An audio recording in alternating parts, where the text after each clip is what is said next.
بسم الله الرحمن الرحيم. اللهم صل وسلم وبارك عليك يا حبيبي يا رسول الله. كل سنة وانتم طيبين، كل سنة وانتم طيبين ورمضان كريم. واهلا اهلا اهلا بالعيد، عيد سعيد علينا يا رب، عيد فطر مبارك علينا جميعا وعلى الأمة الإسلامية والعربية. تعالوا يلا بسرعة نعمل شوية غريبة دايبين ناعمين زي ما بيقولوا كده، ناعمة يا غريبة. المقادير زي ما انتم شايفين: كوبايتين سمنة، كوباية سكر، كوباية سكر بودرة. السمنة يا جماعة تكون ايه في التلاجة، بس ما انا حطيتها في الكوبايات كانت في التلاجة، تكون يعني ايه في التلاجة جامدة شوية عن كده. لكن انا بس ايه يعني حد ندى عليا فاتأخرت شوية، حد ايه مساحة كده تكون يعني ماسكة نفسها شوية، بس كده تمام برضو. يعني كوبايتين السمنة، المقدار بقى يا جماعة كوبايتين من السمنة، كوباية من السكر، الهرم المقادير الهرمية بتاعتنا، واربع كوبايات من الدقيق. لكن انا هوريكم النهاردة ازاي انا حطيت الدقيق، ومش همشي معاكم كده خطوة خطوة علشان اعرفكم ازاي تعمليها ما تفلقش منك، ما تكونش فيها مثلا مفرغة من جوه، ما تكونش ناشفة، تكون كده اللي هي الناعمة الدايبة الجميلة اللي انت بتشتريها زي الجاهزة بالظبط. هنعملها النهاردة كده ونمشي مع بعض خطوة خطوة زي ما انتم شايفين. حطيت السمنة والسكر، يعني كوبايتين السمنة وكوباية سكر، 4 دقيق، دي المقادير الهرمية. لكن احنا يا جماعة مش هياخدوا ال4 كوبايات دقيق، بنحط 3، وهنشوف دلوقتي مع بعض وهنعمل ايه في الكوباية الرابعة. بالمضرب بقى كده السمنة بالسكر زي ما انتوا شايفين كده، اضربي بقى السمنة بالسكر كده لحد ما تعملها كريمة كده، كريمة بيضة. بالمضرب بقى كده شوية حلوين محترمين، شايفين ما شاء الله عملت ازاي. وهقول لكم بقى على معلقه ايه اللي بتخليها لك زي الجاهزه بالظبط، الطعم اللي انت بتلاقيه في الغريبه الجاهزه.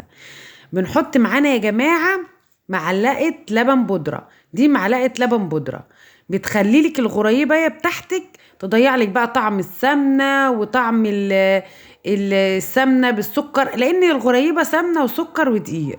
فالمعلقه اللبن البودره دي بتديها فعلا طعم، بتخلي لها طعم كده. وممكن تحطي برضو رشه من الفانيليا بسيطه جدا، رشه بسيطه جدا. تمام كده. شايفين انا عملت السمنه بالسكر ازاي مع معلقه اللبن البودره دي يا جماعه، اول كوبايه من الدقيق. انا بوريك اهو بس عشان الكوبايات تبقى كلها مقاس واحد. حطيت السمنه والسكر الاول لحد ما انتوا شفتوا كده، وبعد كده بضيف الدقيق كده، حطيت كوبايتين ودي التالت كوبايه من الدقيق. سهله جدا والله العظيم، مقادير الغريبه سهله جدا.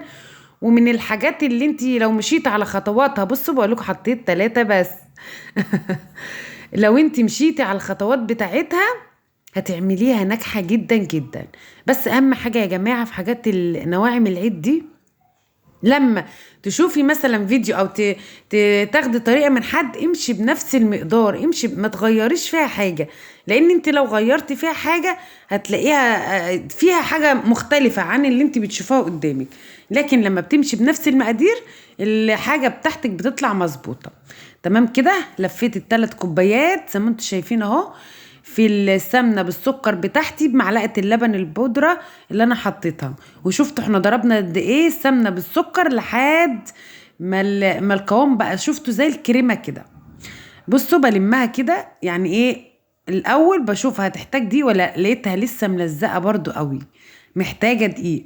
شوفوا بقى هي ايه، هحط لها من الكوبايه الرابعه دي يعتبر هحط معلقه بمعلقه، هحط بقى لحد ما ايه اخد القوام اللي انا عاوزاه. لان الغريبه يا جماعه بتبقى برضو بتلزق في ايدك شويه، علشان تاخدي نتيجه حلوه وتطلع معاكي دايبه وناعمه زي اللي بتشتريها بالظبط.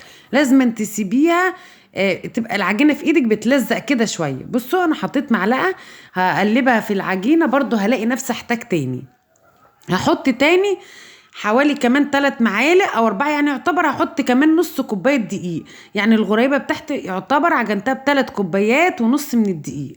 ممكن تاخد معاك ال4 كوبايات، لكن انا بعمل كده وبسيبها طرية شوية، علشان يا جماعة بحب الغريباية كل ما تكون العجينة بتاعتها فيها بتلزق شوية في ايديكي كده، بتلاقي الغريباية بتاعتك دايبة وناعمة زي الجاهزة بالظبط. تمام كده بقى. انا هلف، شايفين اهو لفت معايا برضو كده، حطيت حوالي برضو ايه بعد ال3 كوبايات حطيت 3 معالق 4 معالق دي، يعني يعتبر نص كوباية نقول. شايفين اهو. برضو لقيتها لسه، قلت برضو احط كمان معلقه. حطيت براحتي كده. الحاجه يا جماعه مادام بكلف عليها لازم بمشي ايه مقاديرها مظبوطه، وبفضل ايه معاها واحده واحده. تظبطي العجينه هتاخدي نتيجه جميله. شايفين اهي بتلزق في ايدي ازاي، وشايفين تحسوا ان هي طريه لسه، تقولوا لا ده محتاجه دقيق، ده هي لسه لا عاوزه دقيق تاني. بس بصوا لازم العجينه بتاعت الغريبه يا جماعه، شايفين خلاص كده ناعمه، تبقى دايبه منك وناعمه، العجينه تكون طريه كده. بعد كده هنعمل ايه في المرحله دي؟ خلاص كده انا خلصت العجينه بتاعتي، هنقلها بقى في الطبق الصغنون ده، وبعد كده احطها في التلاجة بتاعتي حوالي ساعه، يعني مش اقل من نص ساعه. ممكن تحطيها ساعه او ممكن تحطي نص ساعه ماشي، بس لازم تحطيها في التلاجة ترتاح كده وتشمع معاكي. هغطيها بكيس بلاستيك. بس شايفين بعماله اوريكم ازاي اني الغريبه عجينتها بتلزق. هغطيها بقى، وبعد كده ايه هحطها في التلاجة حوالي ساعة. بعد ما خرجناها من التلاجة بعد ساعة بالظبط كورناها زي ما انتوا شايفين كده يا جماعة. وتحطي بقى الحجم اللي يعجبك، حطي لولي، حطي لوز، حطي عين جمل، حطي سوداني المتوفر عندك.